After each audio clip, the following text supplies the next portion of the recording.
Okay, so I will get us started then because we are recording. So good evening. I call this meeting to order at 5:02 p.m. The following directors are present tonight. Director Stepp, Director Torres, Director Ramirez, and myself, Director Kuhlenberg. I will get us started then because we are. The first business in order is the approval of the agenda. Directors, are there any proposed changes to the agenda?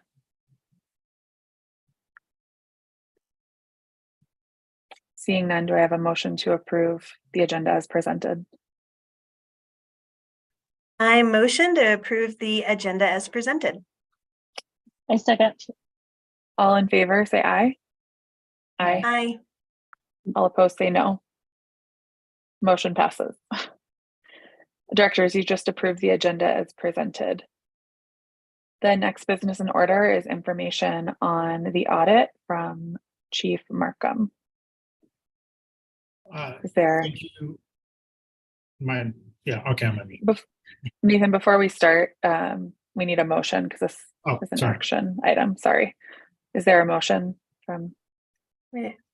I move that the board accept the audited financial statements and letter from McMahon and Associates for the year ended June 30th, 2022 as presented. Second. It's now time for board discussion. Each board member will have 2 minutes to share comments or ask questions. We will begin with Director Stepp. So before you guys get started, I'd like to mention that Yadira Miller, one of the audit managers from McMahon, is joining us on behalf. So thank you for joining, Yadira. Yeah, thanks. I guess we typically present the audit. I guess I wasn't sure what order we're doing this. Let me know when to go. Yeah. Typically, we usually jump right into questions from the board, which I'm fine with. I know last year we did a presentation as well, but board members feel free to ask specific questions, and I guess, about specific items, and Yadira or Chief Markham can jump in. And Director Stepp, if you have anything to kick us off, go for it.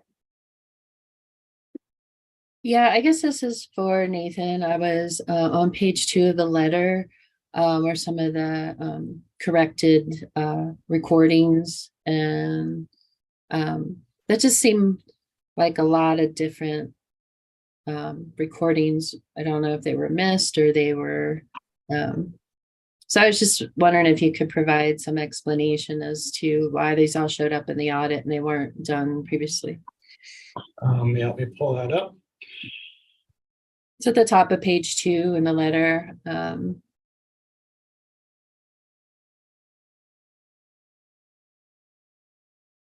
top of page 2. I have the board letter, but it doesn't have the dollar amounts. I know what you're talking about. The corrected and uncorrected misstatements. It says record transfers of 730,000, accrue various capital expense invoices, bond proceeds, supply chain assistance, ESSER funds. You don't have all this? Sorry, I'm on the board letter that's attached in the agenda, and those aren't listed on there. So The final does show that. I wonder which version. Well, it's not necessarily about the amounts. It's just that it seemed like that was a lot of, and maybe Yadira, you could explain, like, is that normal that you find that type of missing records or recordings, I should say? Yeah, I guess I can kind of speak to it from my point of view. So we are required to disclose any material adjustments that are made during the audit, which is what this list is. It's not usually that normal to have so many. This year was a little bit challenging of an audit, just things were delayed, and it was a little bit harder to get information. So I think when that happens, there's just journal entries that come up at the end. Some of these look worse than they are, like they were recorded just maybe in the incorrect fund. So it's just moving to a correct fund. So it's not a huge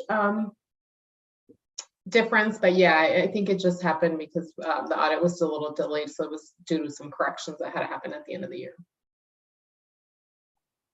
Okay, thank you. That's all I had.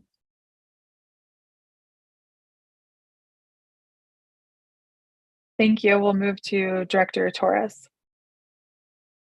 Yes, thank you. So very similar, a couple of questions. In the delay in getting some of this documentation, I was curious, is that primarily from the staffing challenges? And this might be a question for Nathan. I was curious, I know in one area it was, we've now added another person and we have this cross training and then the next comment, it was challenging to get everything in a timely manner. So was that primarily due to staffing, or was it due to not having it readily available? I mean, we provide the stuff as it becomes available. I think there's a challenge of completing the stuff on time. Not necessarily from staffing standpoints. I think part of it, falls to me as the leader of the finance department to make better use of our time. I think we've relied on extensions the last 2 years, which is well within our right. There's no penalty for doing so. It's trying to manage the different things we have. So I can fully own the delay, but I would challenge that, things weren't made available or were difficult to come by. Okay. Thank you, Nathan. And this is by knowing, I just wanted to understand so that we knew if we, obviously looking at our staffing and looking at, obviously, we have a small but mighty team. And so I totally understand that and get that. I will say, that the team we have is phenomenal. Catherine Proctor, our controller, handles a lot of the day-to-day accounting and interaction with McMahon.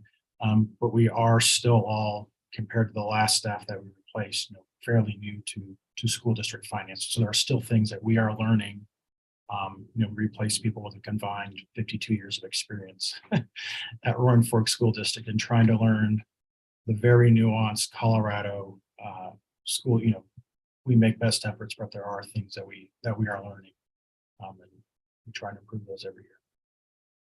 Yeah, and I'll just kind of quickly chime in that, we audit a lot of school districts in Colorado, and the last couple of years have been challenging just because there's a lot of grant funds being awarded, and those grants are very new and there's a lot of different requirements. I think that was, at least in my eyes, that is a piece that kind of made the audit be delayed, is all the ESSER funds and all the different documentation that Nathan had to gather for those has been a little bit just of a new challenge in the last couple of years because of all the federal funds that are being awarded. So hopefully that will kind of go away or heal, or staff will be more familiar with it. So should be better in the next couple of years. Awesome, thank you. My next question is, I know that we've talked about this before, but if you can just help me make sure I fully understand. On the audited financials on page 8 under financial highlights, on the district liabilities of the district exceeds its assets June 30th, 2020 by 20.8 million compared to 63.6 million for the prior year. Can you explain a little bit more about that? Because financial highlights, it seems contradictory because you think, well, this is a really great thing, but then that seems. Yes, so I think what is different, I think, when you look at financials is this is talking about district-wide financials, which is including your long-term assets and long-term liabilities. So the biggest piece that's driving this is the pension liability that was required, I think like 3 or 4 years ago, to be included on the financials. So you can see the amount of pension that is currently unfunded.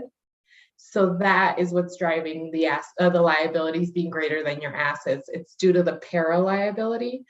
And that changes every year based on actuarial studies on how long, they think people will live and interest rates and all that. So it's kind of a big guess, but it is a very large number that you can see on page C1 is kind of what this is describing. You'll see that non-current liabilities, the net pension liability, 72.6 million. So it's a big amount, but obviously that's not due anytime soon. It's just, a huge kind of pension liability that para is working on kind of trying to get funded. And Thank you. again, I don't know if that helped or not. I know it's a very kind of complicated calculation, but it is throwing off, or it's making it look like your liabilities are very large because of that. And I don't think that's unique to our school district. I think the other district statements I've looked at, everybody's in the same boat with this. It's mandated to be on our financial statements. It's nothing that it's basically, you correct me if I say this incorrectly. It's our share of the overall pension liability for the state. Right. Correct. So it's not anything like we could actively reduce to my knowledge. It's just kind of there in a portion. Okay. Great, thank you. Yeah, that number is rather large. So I was like, I just want to make sure I understand where that basic accounting 101, you want your liabilities to be lower than your assets. So Yes, yeah, and it actually went down quite like 30 million this year just because of, I think, the different calculations. But yes, it's a large number for sure. thank you. Thank you, Director Torres, and my apologies, I was going by picture order, so I will go to Director Ramirez now. Thank you, Director Kuhlenberg. For vacation accruals on the memo, Nathan, it says that we updated policy. I just want to make sure that's effective as of now, right? Not for next school year?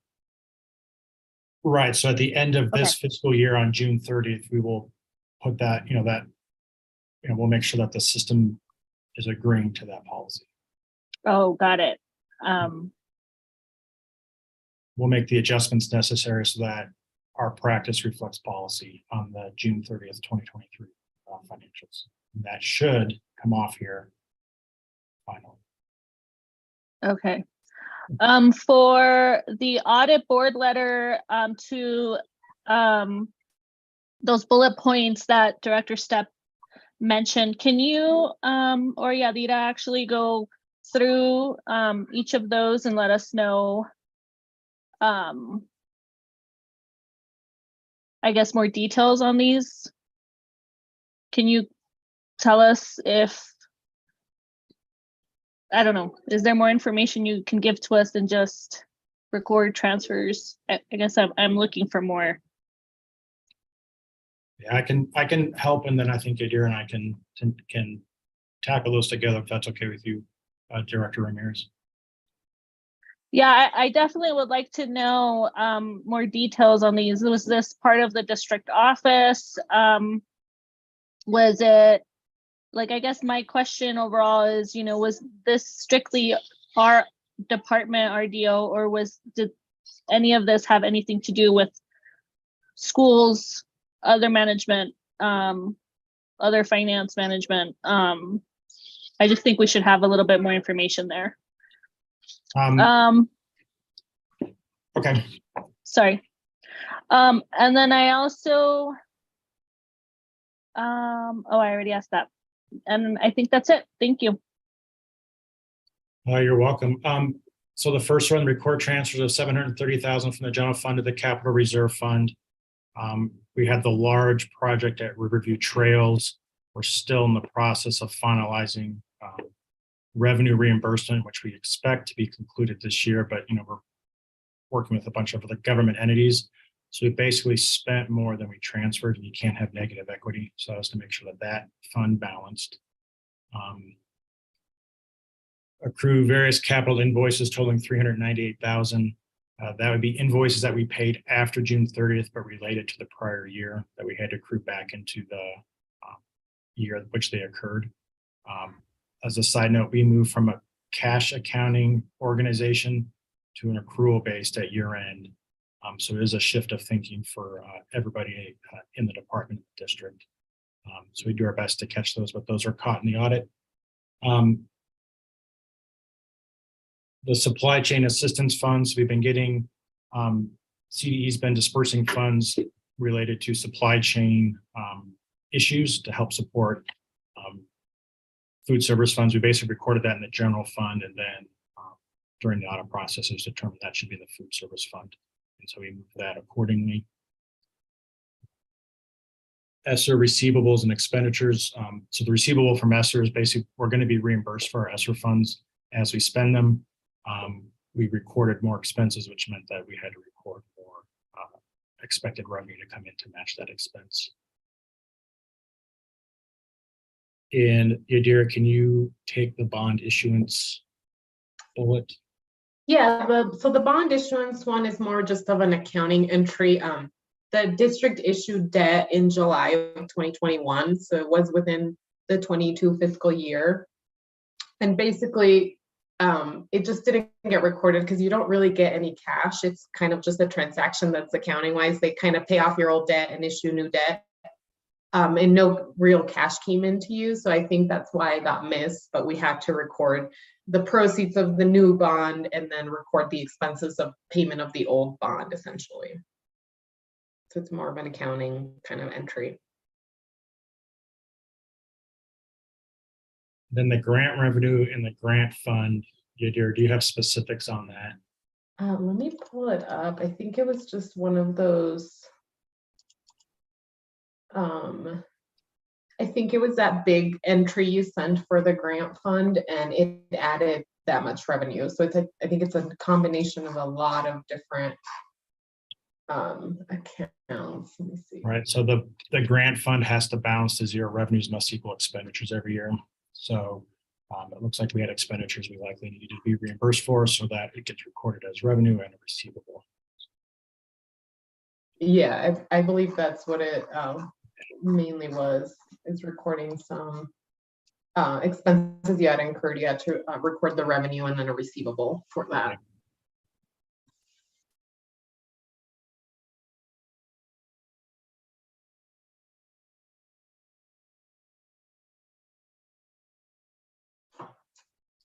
Thank you both.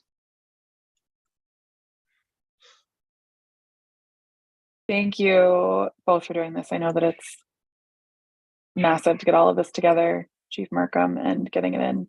I just had a couple of questions on the board letter.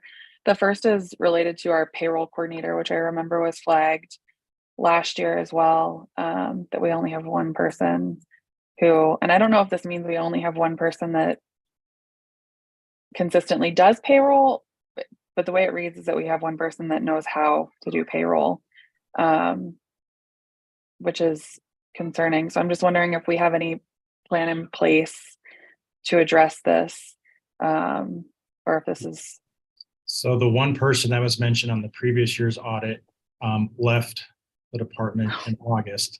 So Okay. again, we were left with one person who partially knew how, and we have processed payroll successfully without delays.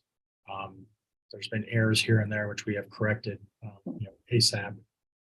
But we have kept on moving even with that change in leadership. We also restructured a bit to have two payroll specialists that are on equal footing to provide more cross-training and redundancy rather than a manager subordinate type of structure. So we have worked to address that. To me, this showed up again strictly because we had somebody leave. We were left with one person again. All right, that's good to hear, because I was, reading it, I wasn't sure if it was that we hadn't addressed it from last year, if it was due to staffing. The payroll coordinator who left, left in August, which is probably our craziest month. We did good work with the staff we had remaining, team effort between HR and payroll and finance, and we were able to get through that very busy period and operate really with one payroll staff, and typically have two for about 3 months until we found the best fit. So we're fully staffed at this point. Excellent. Thank you. And thanks for getting us through that, because I'm sure that was more than a little bit stressful. My second question is related to the vacation accrual policy. So you said that at the end of this year, we're going to make sure that we're aligning practice to Yeah. policy. What are we planning to do with employees who have accrued vacation time beyond those 2 years at the end of this year? Are they going to lose that? Are we going to pay it out? And if we're going to pay it out, So I think how are we going to? new policy GBGG says that the max vacation accrual for anyone is 10 weeks. And I don't think currently we have anyone at 10 weeks. There might be one person. And we would Okay. address that person, I think, individually, since it's such a small population. And so and that one took a while because I think, we talked about making change and about the big policy review push we've had this year as a district and as a board. I think that again kind of got worked into that process as well. So I think it was approved in November, GBGG. Yeah, so there won't be any Yeah. monetary consequence of that where we're having to pay people out that have already accrued more. That is my Than that. understanding. At this point, I don't think that's I think it still says that at no point will current employees be paid out for unused vacation. Okay. So we'll have to make that decision. Again, we went back and forth and looked at who had accrued what, and tried to do what was fair for everybody. So I can certainly follow up if you'd like, but it's a very small population that's accrued that much. No, that's fine. I was hopeful that it was small, but I was concerned that it might be larger and be some You're looking significant at amount. year-round employees who've probably been here 10 plus years, and there's probably not a ton of folks who have not used that and can and have that. Okay, great. Those are my only 2 questions on these. So we'll now move to 5 minutes of open discussion amongst the board and questions. So if there's anybody that wants to jump in with something, please feel free to do so.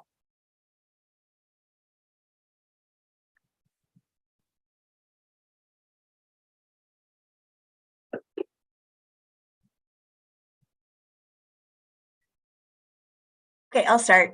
I'm like, I thought we'd all be like, okay, I want to go first. I do want to just highlight too, and I know we asked some clarifying questions, which are great, but I wanted to point out the section where it said there were no, concerns or issues or problems that came from this audit. That I think that's an important piece to highlight. And what we're looking at is that there were no alarming areas of concern. So I think, the purpose of doing this audit is to make sure that things that we need to make sure that could cause alarm are flagged or observed and corrected. But, knowing that, I think is really a true testament to what Nathan and his team are doing. So wanted to point that out as well. It's not really a question, but more of a, that would be a highlight. That's it. That's always a good part to read, especially if you're on a board. You're like, okay, let me go there first. Okay, awesome. Always look for the no material weakness, no signs of fraud, which are always 2 things I see about that. Those are good things. Yeah, I mean, I will chime in and also just say, the audit is not a small process. It's a lot, and we obviously only see the end results. So it's a lot of work that Nathan and his staff have to put in. So thanks, Nathan, for all the work you do. And I know we had some delays this year, but all in all, I think everything went pretty well. Yeah, I guess I just echo Director Torres on that sentiment. And I appreciate to be able to see your guys' response in the memo to let us know that you guys are not only aware, but being, proactive in making sure that we know as a board that you guys are working on all of these things. So thank you to Yadira and the team and our team, especially for being able to make sure we have clean audits.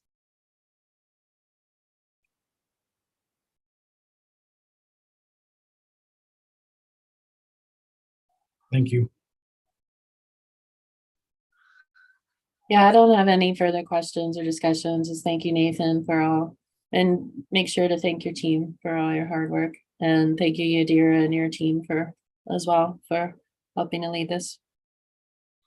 Yeah, you guys are welcome. And if you're ever reading this audit report, which I'm sure you will do very often, and any questions pop up, just feel free to reach out.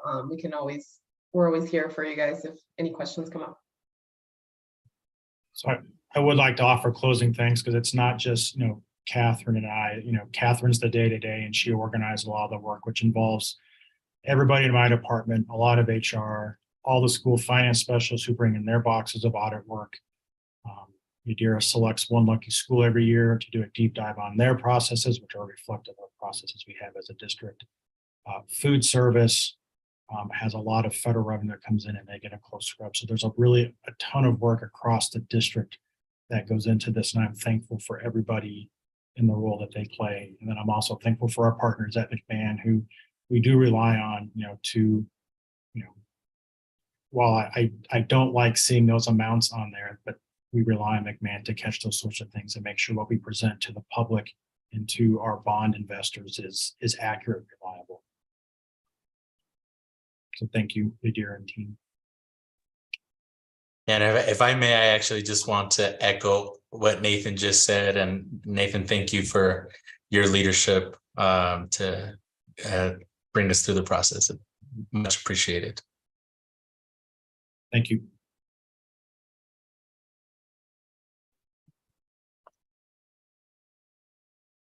All right, thank you all. I will further echo everything that everyone said. I actually couldn't believe that we were at the audit process again, because it doesn't feel like it's been a year since we last did this, which I'm sure that's the way it feels for you, Nathan. It's just an ongoing process for all of you.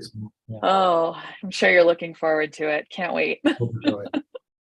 Well, I really appreciate the time and the effort, and your leadership on finance has been amazing, because I think we all have a much better understanding, and it's just become less of a black box than it could be. So we really appreciate it. Does anyone else on the board have anything further? No. Okay, this was our only agenda item for this special meeting. So if there's no further business and no objection, the meeting will be adjourned. It is 5:30. Call for a vote. Oh, so sorry. Of course, this is an action item. Chief Bean, please call for the vote. All right, am I unmuted? Director Stepp? Aye. Director Ramirez? Aye.